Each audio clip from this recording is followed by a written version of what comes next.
Boy, you know, it probably is a good thing we're actually covering side content. I'll tell you why. Because we got to actually experience the first movie for Hathaway's Flash now, a year and a half later.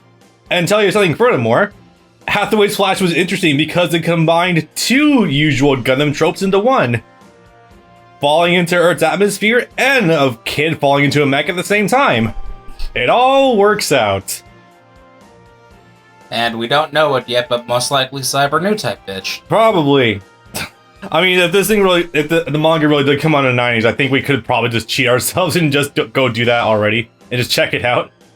There's a Hathaway's Flash section that was added as DLC to SD Gundam Genesis. I should probably play that at some point. Is it new? Genesis is the UC game, the UC tactical RPG, the one that came out in 2016. That DLC came out like a year later. But I did play Super Robot Wars V, and one of the special Gundam events in that game was Hathaway's Flash. Cool. Alongside Unicorn, and I can talk about that now too because the full roster list of series for Super Robot Wars 30th anniversary game coming out this October has been released, and they're doing something weird, and I'm not sure that I like it. Yeah, well, we can talk about it as we go forward, but anyway, general introductions. Alright, boys, what's up? Welcome back to more Dynasty Warriors Gundam 2. It never ends with this game. Although, to be fair, most of the time is generally pretty fine unless we're going through gauntlets of Char. but anyway, so yeah, today we got a couple of extra things we wanted to go show off. One of which being a couple of silly endings, and another being some character-specific what-if scenarios. Actually, wait, there's something we forgot last time. Let's get this out of the way now. Oh, the alternate ending for Zeta? Yeah, Double Zeta, because I forgot about, because we did your file the last time. Yeah. Was it this one last time, or? I feel like it was. Okay. Yeah, I think it was a new journey that is the alternate one.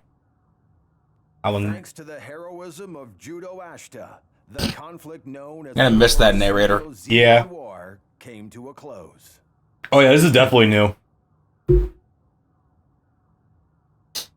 I will never get used to these 60 FPS cutscenes.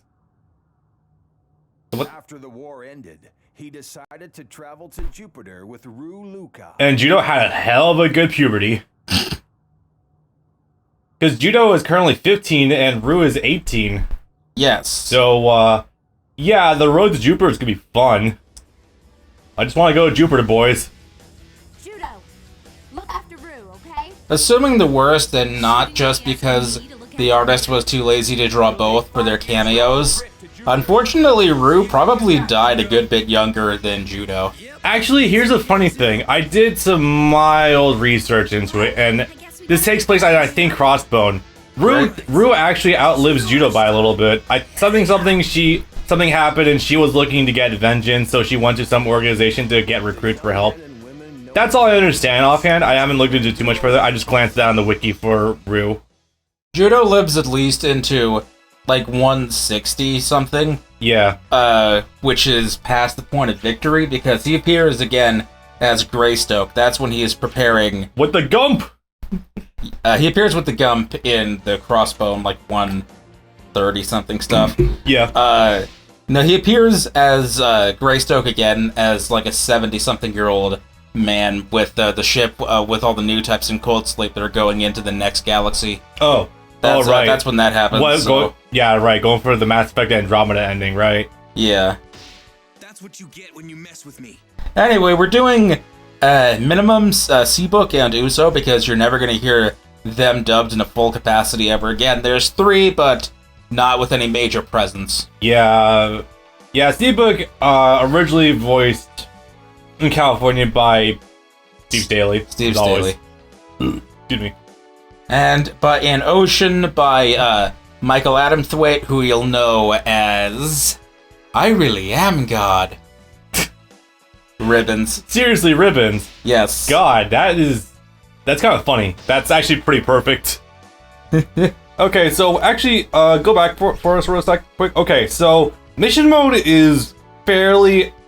I'm gonna say this is definitely a pretty good mode to actually include in the game for post content. There's no end to it. There's really no end to it. Basically, you get a handful of missions that you have access to at any given time. You can do license missions, friendship missions to increase friendship relationships with people.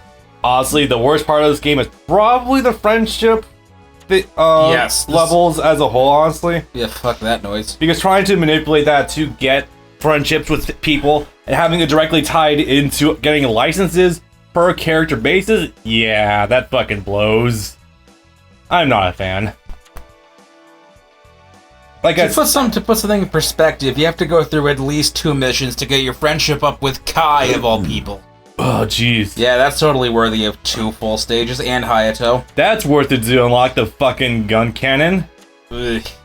Jesus Christ, no thank you. And these sons of bitches. Yep. And again, every single character.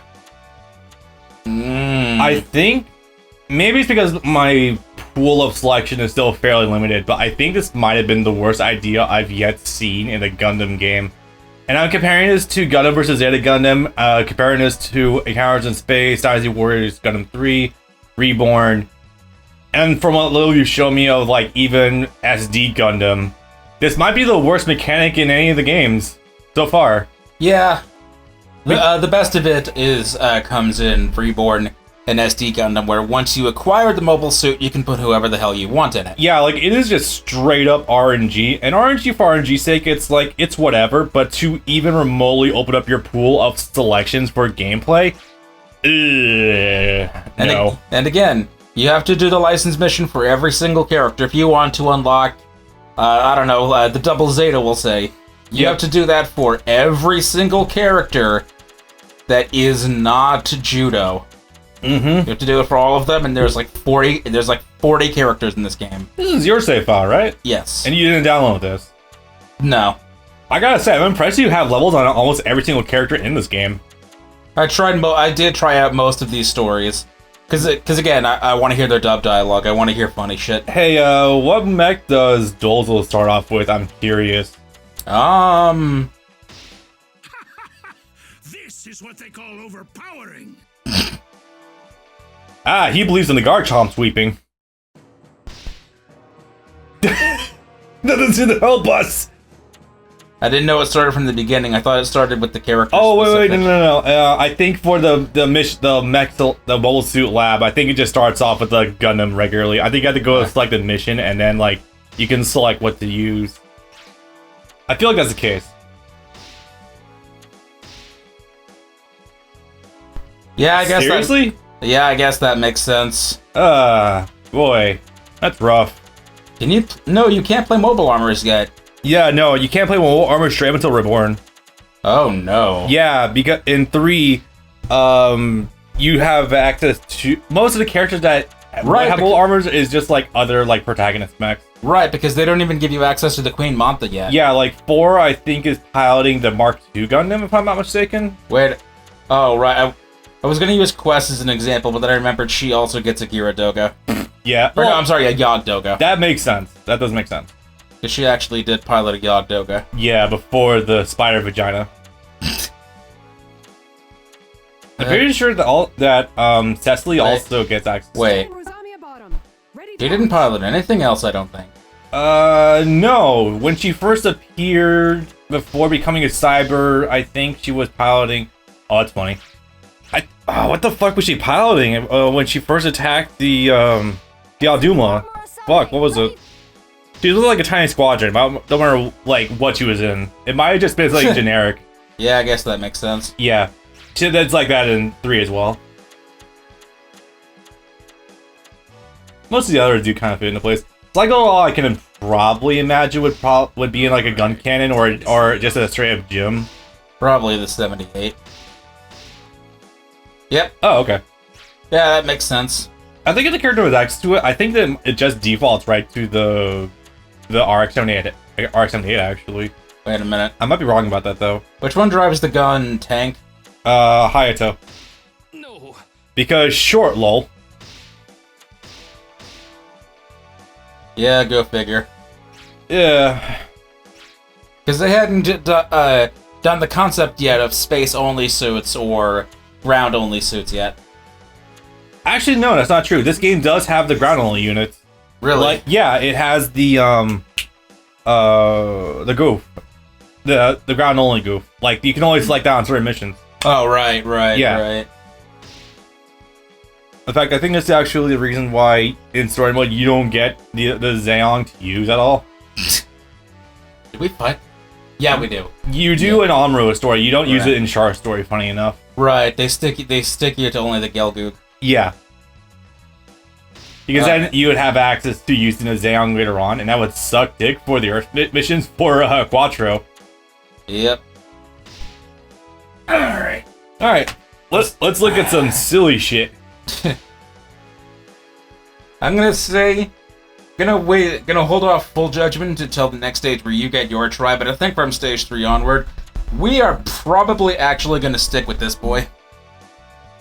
There are some things I can get the mileage out of, but for the most part, you're generally right. Because again, outside the insane DPS you can get off the Smash 5 with the new Gundam, yeah, the double Zeta is just the best overall to use. Well, I mean over the F91, which I love, but not really that much of a powerhouse. Yeah. Although, Cool. Seabook in the Gundam F91, ready to go. yeah, And a cave too, nice. Yeah, in the mission mode, whenever you play as any character in their default suit, they actually do get a launch sequence. Might sound weird, but like the more I look at the F91, the more I can think it is a Zeta model that can transform into like something sleek, but it just doesn't. It's the cannons. I think they're wings. Whenever I look at them. Yeah, they sort of look like wings, but no, those are the variable speed beam rifles. He pulls them forward and they lock into a position at his belt, so he's shooting from the hip. Yeah, not in a funny enough manner, actually sort of similar to the satellite cannon with the X Gundam. Kind of. Yeah, except the X Gundam has got overhead, so it's a slight difference.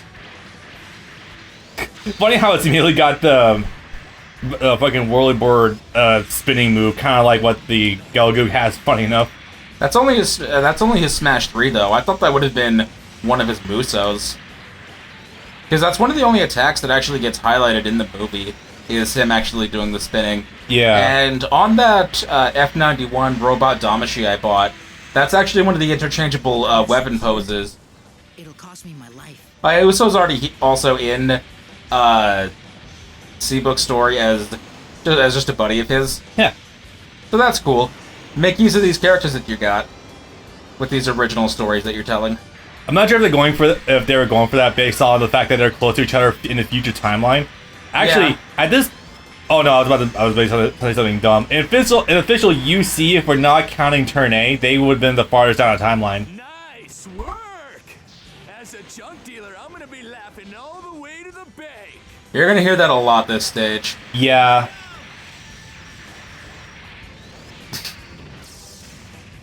Or if they're trying to lump them together because they're the two mechs that look just like race cars.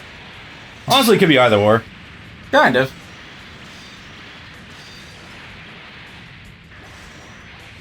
Oh yeah, do they sort of technically have something that is most obviously seen in 3, and that's after certain mechs do their Muso 3, they get a mild transformation. You see that with the 00 Riser going into Trans Am. In this case, you see the F91 activating whatever the speed mode is that allows it to do after images. Yeah. Actually, it's funny. In Gundam 3, you don't actually need to do your level 3 Muso in order to activate Trans Am. I think you can do it off your level 2. You can do it off your level 1, actually. Actually, Really? any Muso will activate Trans Am, yeah. It's really lenient in that regard. I wonder if it does that for the DLCs as well. It does. Okay, so I mentioned I've been trying to play more Dynasty War Gundam 3 on emulator. I have actually played all the Celestial Being Boys by now, the Gundam Meisters. That's twice he said that in a minute. There's an enemy Uso in the Wing Zero. Cute. Even though Uso was also on my side. But yeah, all the Gundam Meisters have access to Trans Am just off of their regular Musos. I do like seeing how they make Down the sky is my enemy. I do like how on the death animations you actually see them slicing the enemy suits into cubes. Yeah. I'd like to see you try to recover from that one. This game does really put a lot of work into the detail of damage for each mech, too. Yep. Like, between the Gore Festival that is the Psycho Gundam Mark II and that, yeah. Speaking of... You were saying? It's not intended for that. I thought she was going to be in the regular Psycho Gundam, guess not. But apparently she does debut according to the wiki in the Mark II, so... okay. Okay. Idiot for showing your face here. You've got a This is gonna be a bitch. Again, the giant suit fights aren't necessarily that bad unto themselves, save for the poor design choice of only really being able to be I thought you were staggered. about to do a tackle. I guess you just did a grab. No, whenever you see that weak point show up, it's usually because they probably just got done with the attack by themselves. But yeah, look at you, already put a good dent in her. Never works. We should aim higher. That's funny to hear him say that. Conversely, you can also just rip your moveset when the weak points show up, and you'll immediately take him down. Case in point. Do be careful on recovery though, because they stand up, they launch a stun attack. Yes and no.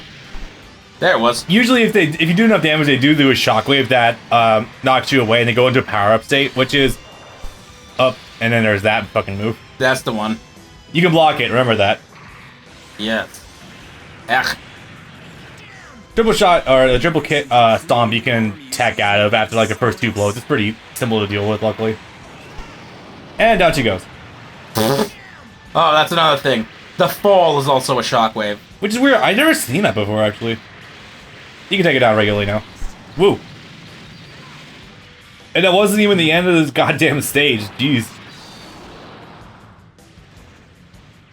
Are you enjoying that as much as I am? Nice work. As a junk That's the dealer, third I'm time in gonna 5 head minutes. all the way to the bank. Yup. Thanks. That's what friends are for. Alright. Got one ace pilot off to the left there. I'm assuming your comrades can probably deal with them. Hopefully. They're not going to get destroyed in the time it takes me to take out 1.5 fields. Yeah. I vaguely remember how the F91 plays in Reborn. I want to say its moveset did get overhauled a little bit for that game. Yes. Because it was fairly simple like this in 3 as well, but I remember they did some fun stuff to it in a lot Reborn. of suits got overhauled in Reborn. Because they changed the combo structure from 3 to Reborn. Oh yeah, definitely. Because Reborn is a lot more traditional Muso. Or traditional modern Muso, rather. Yeah. 2 and 3 running very much on like the 5. Nice work. I'm gonna make a joke that might irritate you a little bit.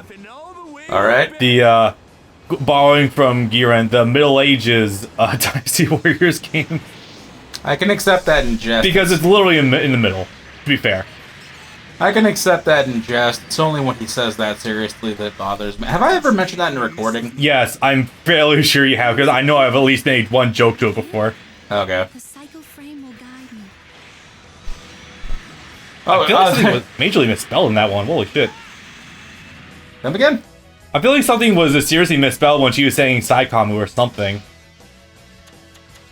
Or maybe I was imagining it. There. Okay, oh, well, I guess she missed the H Okay. after Psycho. Alright. Yeah. I was gonna say it also, there's some bad kerning on the word psycho frame. Yeah. Look at how far, the R is from the F. Yeah, I definitely see that. It's probably a formatting issue.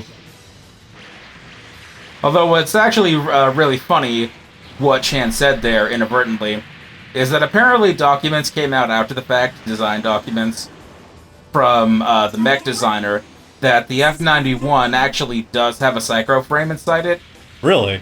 Yeah, but it never came up, and that actually does make a degree of sense to me. Nothing that none of the suits that the F91 fought actually would have posed enough challenge to require a psycho frame. I don't think. Not the Burgagiros or the Rafflesia. And even then, like, Seabook doesn't really need to be a new type at all in order to put the serious hurting on someone. I mean, just look at the crazy fucking bullshit that, What is What's she in? that Gara did. That's a Doga of some kind. Is that a Gyaradoga? I think so, actually. Because like, look at it. It definitely looks like a much bigger Zaku. Oh yeah, there's spikes on there. Yeah, that's a Gyaradoga. Yeah. That's weird. Yeah. You'd think they would just put her into Jagan. Was that Chan? Yeah. Huh. I would have put her in like the. She does pilot Jagan, and Jagans are in this game. That's 4 times now, thank you, Icha. Still not as funny as Frappo creaming herself whenever Amuro does something. I'll pave one for you. This is the... What does she say? Fuck, I know exactly what you're talking about. It happened like 1,000 times. Something about gushing over Amuro's tactics and shit. Right. Challenge you to a Gundam fight. I guess since we brought it up earlier, do we want to talk about Dolman's current dub voice for this game and 3? He was already gone. Yeah, I know.